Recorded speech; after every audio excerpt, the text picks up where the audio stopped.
Otep à tous, bien-aimés frères et sœurs. Nous avons tous été bousculés, nous avons tous été trahis, nous avons tous été attristés par ce qui se passe en RDC, à l'est de la RDC, où Paul Kagame est en train d'avancer. Il continue à prendre du terrain, il continue à massacrer nos frères et sœurs, et on voit en face de lui un président qui est amorphe, un président qui est... Il n'est pas paralysé, non, puisqu'il fait ses déplacements, et tout machin. Il fait des choses, mais qui est impuissant et qui ne veut pas tenir la vraie solution, choisir la vraie voie. Les amis, dans une famille, dans une maison, lorsqu'il y a un problème, la responsabilité incombe d'abord et avant tout au chef de famille. Quand il y a un problème dans une famille, le chef de famille a toujours été indexé par le reste de la famille, parce que c'est lui qui conduit le troupeau. Donc c'est lui qui doit savoir comment il faut les protéger, qui doit savoir comment il faut prévenir ce qui va venir. Le chef de famille.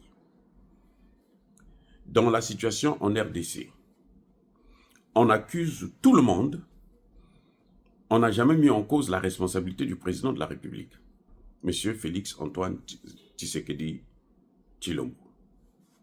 Sa responsabilité n'a jamais été... On dit toujours, quelqu'un a pris la décision à Kinshasa.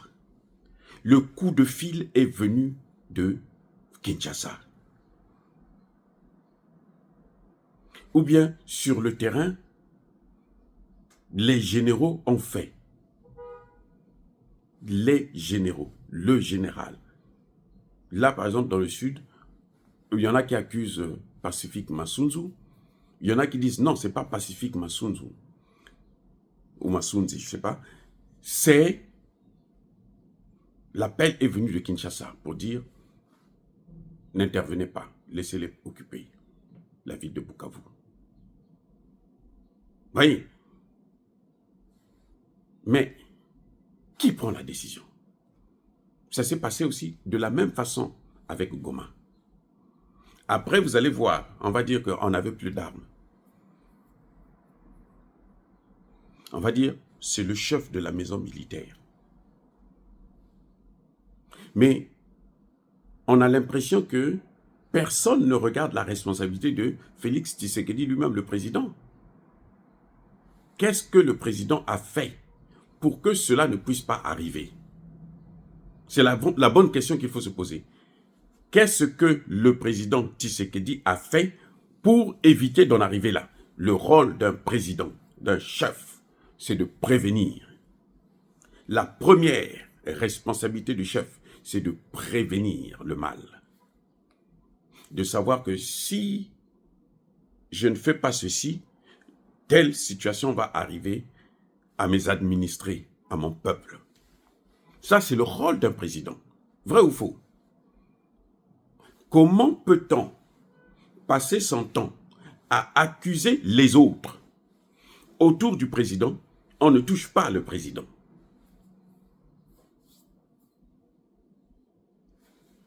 Ça va de soi. On accuse tout le monde, sauf le président. Le président est un ange. Mais ce n'est pas les autres là qui prennent les décisions. Le président, on le dit très bien, dans la Constitution, c'est le chef de l'armée. En tant que chef de l'armée, c'est lui qui est le premier responsable de l'échec de toutes les troupes. Je reprends. En tant que chef de l'armée, c'est lui qui est le responsable de ses troupes. S'il n'est pas militaire, il doit s'entourer des bons militaires qui vont le conseiller dans ce domaine. S'il n'est pas médecin, il doit s'entourer des bons médecins qui doivent le conseiller dans ce domaine. Sa responsabilité est capitale. Elle est essentielle. Et c'est cette responsabilité-là que nous, en tant que spécialistes des questions politiques, docteurs en sciences politiques, nous devrons voir quelle est la responsabilité de Tshisekedi lui-même. Je vous ai déjà posé une question. Qu'est-ce que le président Tshisekedi a fait pour que ça n'arrive pas? Ça va de soi. Puisque c'est lui le chef, il doit avoir la vision. Soit il est incompétent, soit il a des mauvais collaborateurs. Je vais vous répéter ce que je vous ai toujours dit. Un bon chef se reconnaît par le choix de ses collaborateurs. Parce qu'un chef n'est pas obligé d'être diplômé. Il n'est pas obligé d'avoir les doctorats. Non. Mais il a l'obligation de prendre des gens, de s'entourer, des gens qui connaissent bien la matière, qu'il va gérer. Si c'est en droit, si c'est en économie, si c'est en... Il y a quelqu'un qui a beaucoup d'expérience, qui connaît bien les questions juridiques. Il le prend autour de lui. Qui connaît bien la politique, il le prend autour de lui. Ce n'est pas celui qui a étudié, qui a plus de diplômes. Non, ce n'est pas les diplômes qui font le travail. C'est la personne qui fait. C'est-à-dire que c'est la personne qui réfléchit, ce n'est pas les diplômes qui réfléchissent. Le diplôme, ce n'est qu'une reconnaissance que lui, il a eu tel niveau. Donc, on suppose qu'il devra avoir assez de connaissances pour gérer tel ou tel domaine. Mais ce n'est pas une fin en soi. Alors, quelle est la responsabilité du président de la République? Je vous ai toujours dit ça, nous ne sommes plus à 1991 ou bien 2020, 2014-2020. Non, on n'est plus là. Avant ça, là, il y avait ce qu'on appelait le monde unipolaire. Un seul monde. Un seul. Qui était dirigé par les États-Unis d'Amérique. Donc, quand les États-Unis parlaient, là, le monde entier doit s'arrêter. Parce que les États-Unis ont parlé. Il n'y avait pas d'alternative. Il n'y avait pas le choix. Vous êtes obligé de vous aligner ou bien vous allez payer le prix. Vous comprenez? Qui est responsable de la politique étrangère du Congo? Le président de la République. Ce n'est pas Madame Thérèse Wagner, non. Ce n'est pas Thérèse Wagner, c'est le président de la République. Il y a deux domaines qui sont des domaines réservés au président de la République, c'est l'armée et la diplomatie. Ces deux-là, on met toujours des hommes de pointe et de confiance qui vont faire exactement la politique que toi tu veux. C'est-à-dire que quand eux, ils se trompent, ce n'est pas eux qu'on va voir, mais c'est toi-même le président qu'on va voir. Parce que c'est toi qui es le chef des armées. Vous voyez le problème? Alors, je disais tantôt que entre 2000, en 1991, là où il y a eu la chute du mur de Berlin, et les États-Unis ont créé le monde unipolaire, ce qu'ils ont appelé le nouvel ordre mondial. Jusqu'à au moins 2020, 2014-2020, il n'y avait que les États-Unis qui pouvaient parler. Personne d'autre ne pouvait parler. C'est pour ça que vous avez vu, ils ont ils ont fait des guerres partout. En Irak, en Yougoslavie, en Afghanistan, en Libye, en Côte d'Ivoire. Ils ont tout détruit, tout, partout ils sont passés, ils ont ravagé, ils ont tué dans l'impunité la plus totale. Maintenant, nous avons le monde multipolaire. On a donc deux mondes. Il y a les BRICS et il y a l'OTAN. Les amis, entre vous et moi, parlons sérieusement en tant que frères et sœurs, en se regardant dans les yeux. Qui ne sait pas que cette guerre, c'est la guerre de l'OTAN contre le Congo et contre le continent africain? Qui, entre vous et moi, ne sait pas ça? Il n'y a qu'une seule personne qui ne sait pas ça au Congo, c'est le président Tshisekedi. Semble-t-il. Le président ne sait pas que cette guerre-là, c'est l'OTAN qui est en train d'attaquer la RDC à travers Paul Kagame, à travers Museveni, à travers Ruto. Vous voyez le problème? Nous savons. Nous savons. Mais le président, notre président ne sait pas. La faute à qui? S'il ne sait pas. La faute à qui? Vous allez dire que c'est la faute au chef de la maison militaire? Non, c'est sa faute à lui. Donc déjà, le fait qu'il ne sait pas qu'il est en train de se battre contre l'OTAN, donc c'est sa faute. Déjà, ce fait-là, on sait que c'est sa propre faute à lui, parce qu'il est ignorant, parce qu'il ne comprend rien. Ça, c'est la première hypothèse. La deuxième hypothèse, est-ce que ce que nous savons, nous, le président ne sait pas? La réponse, c'est oui. Le président le sait. Ça, c'est la deuxième hypothèse. Le président sait que c'est la guerre de l'OTAN contre l'Afrique et notamment la RDC. Parce qu'après la RDC, là, ça ne va pas s'arrêter en RDC. Hein. Ils ont fait ça au Soudan, maintenant ils sont en RDC, après ils vont continuer. Toute l'Afrique va être embrasée. Ça c'est connu, hein. Que ne vous leurrez pas que les Congolais de Brazzaville, les Camerounais, les Centrafricains, les Gabonais et autres sachent que cette guerre va arriver chez eux aussi. Parce que c'est ça l'objectif des Occidentaux. Maintenant, si le président connaît comme nous connaissons, et nous le disons tous les jours, pourquoi il n'a pas pris des dispositions pour arrêter ça, pour faire face à ça? Vous allez me dire que ils sont tous corrompus. Autour du président, ils sont corrompus. Si eux tous, ils sont corrompus, mais qui les a amenés au pouvoir? C'est pas le président? C'est lui qui les nomme, non?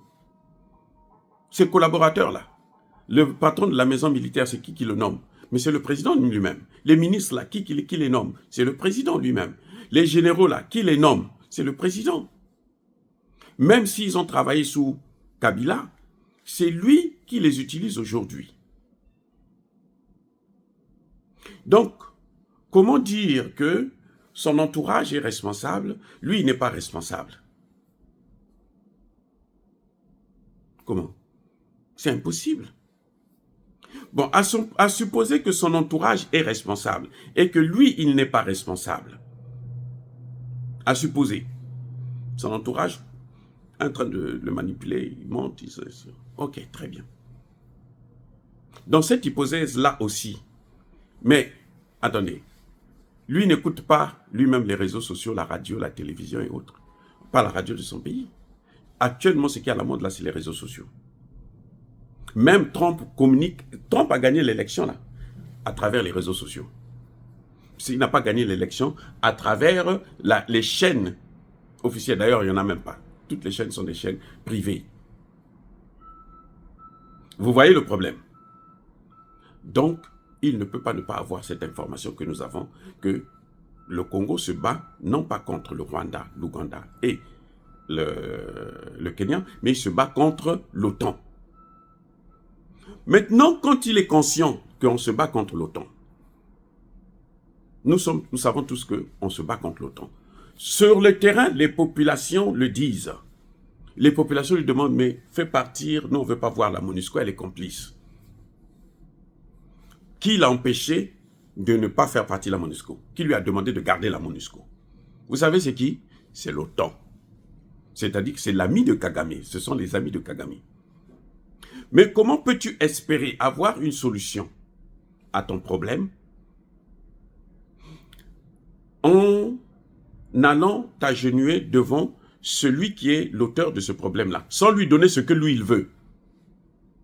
Parce que eux, ils veulent balkaniser le Congo. Même pas, c'est plus que la balkanisation. Ce qui est en train d'arriver là, c'est plus que la balkanisation. La balkanisation là, c'est coupé en 2, 3. Non, le Congo, on va couper ça en peut-être même 26 provinces. Au moins. Ça va se faire par étapes. On commence d'abord par l'Est, après on va attaquer d'autres, on va couper, et les Congolais seront divisés, et entre eux, ils vont se battre. Et puis eux, ils pillent les matières premières, c'est au moins pour 100 ans, pour 1000 ans. Vous voyez? Alors, les amis, toi, Kagame lui dit, donne-moi l'Est-là, parce que l'Est-là, il y a les matières premières que je dois donner à mes maîtres. Et toi, tu vas voir les maîtres, tu ne leur donnes pas les matières premières, mais tu leur demandes tout simplement de, comment dirais-je,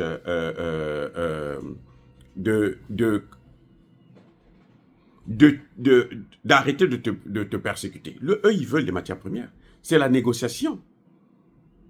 Moi, je veux les matières premières, là. Je veux ça. Tu libères tout. Tu sors d'ici. Ou bien, moi, je te détruis. Tu ne peux pas aller leur dire non, je ne vous libère pas les matières premières, et puis arrêtez seulement de me persécuter. Est-ce que c'est faisable? Non. Maintenant, comme nous sommes dans un monde où il y a l'alternative, il y a quelqu'un d'autre qui est à côté, qui est l'ennemi de ton ennemi, qui peut affronter ton ennemi. Tu sais qu'il peut affronter ton ennemi. Qu'est-ce qui t'empêche d'aller le voir? Surtout quand lui-même te tend les bras. Il dit, mon fils, mon ami, mon frère, viens. Comme on dit dans la Bible, Jésus dit, amenez-moi vos fardeaux, moi je veux les porter à votre place. Poutine dit, amène-moi tes problèmes là. Moi je veux les amener, les gérer. Toi tu te mettras maintenant derrière moi. Comme ça, moi je vais te protéger. Pourquoi toi tu vas refuser cette offre, sachant que tu n'as pas les moyens de combattre l'autre, ton ennemi qui est en face de toi? Pour quelle raison? Tu vas refuser l'offre qui est là. On te dit, il y a quelqu'un qui est là. Il dit, tu sais qu'il est capable de le faire. Il a prouvé au Mali, au Burkina, au Niger, au Centrafrique, au Tchad. Il a prouvé ça. En Ukraine, il a prouvé ça. Mais toi, cette solution-là, où tu ne dois plus te battre, tu te mets seulement à côté, l'autre il se bat pour toi, tu la refuses pour te faire massacrer. Pour qu'on massacre ton peuple, et tu dis que toi tu n'es pas responsable. Les amis, soyons sérieux, soyons sérieux. Tu me dis, toi tu n'es pas responsable. C'est l'autre qui est responsable. Parce que l'autre est ton conseiller. Et les généraux qui nomment les généraux. Tout le monde dit, ces généraux-là, il faut les changer. Donne même le pouvoir des capitaines, des lieutenants et tout. Ils sont capables de faire l'affaire. Toi, tu dis non, non, non, non, non, non, non, non. Nous devrons continuer comme ça là.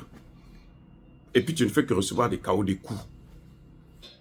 C'est que toi-même, tu veux recevoir les coups. C'est que tu es complice. Voilà là où je veux en venir. Soyez bénis, abondamment bénis par le Dieu de Kémité, par nos ancêtres angélisés. Mais écoutez une chose. La prochaine vidéo, je veux vous donner la solution. Vive l'Afrique éternelle. J'ai dit et j'assume.